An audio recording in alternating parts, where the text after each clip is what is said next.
బలిచక్రవర్తికి ఆలయంలో ఉండేటువంటి శతగోపానికి ఏమైనా సంబంధం ఉందా? శతగోపం యొక్క ప్రత్యేకత ఏంటి?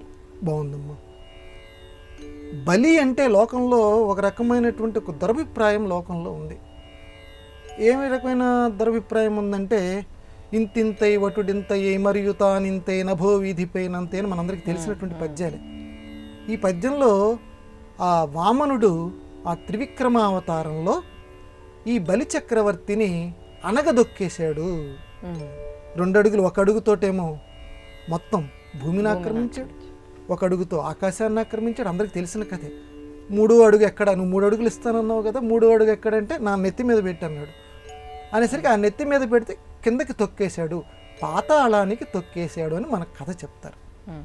ఇది తప్పు, పాతాళానికి కాదు.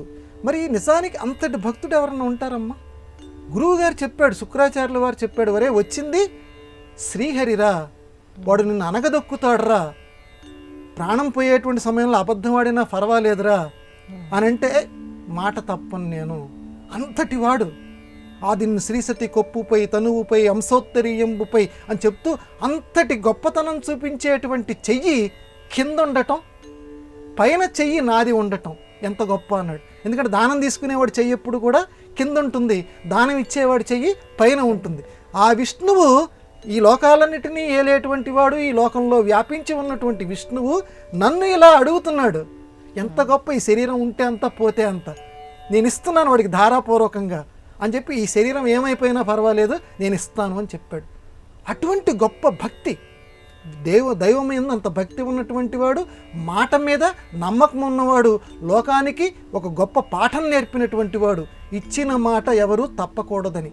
అటువంటి గొప్ప భక్తుణ్ణి కావాలని చెప్పి ఆ శ్రీహరి అన్యాయం చేయడు. అందువల్ల తొక్కినట్టుగా మనకు అనిపిస్తుంది, కానీ ఆయన ఎక్కడికి తొక్కాడో తెలుసా అమ్మా?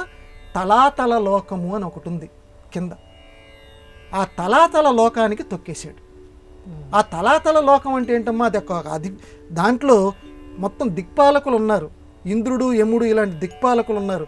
ఆ దిక్పాలకులందరి మీద పరిపాలన చేసేటువంటి పోస్ట్ అది. ఆ తలాతల లోకంలో నువ్వు ఉండురా నాయన, నువ్వు ఉండి వీళ్ళందరినీ నువ్వు పరిపాలన చెయ్యి అని తన భక్తుడికి ఒక గొప్ప అవకాశం ఇచ్చాడు.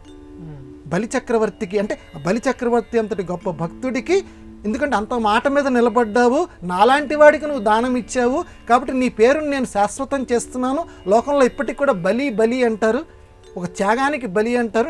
నీ పేరుని నేను ఈ లోకంలో స్థిరం చేస్తున్నానని చెప్పడానికి నిన్ను అధిపతిని చేస్తున్నాను అని చెప్పి తొక్కినట్టుగా మనకు అనిపిస్తోంది.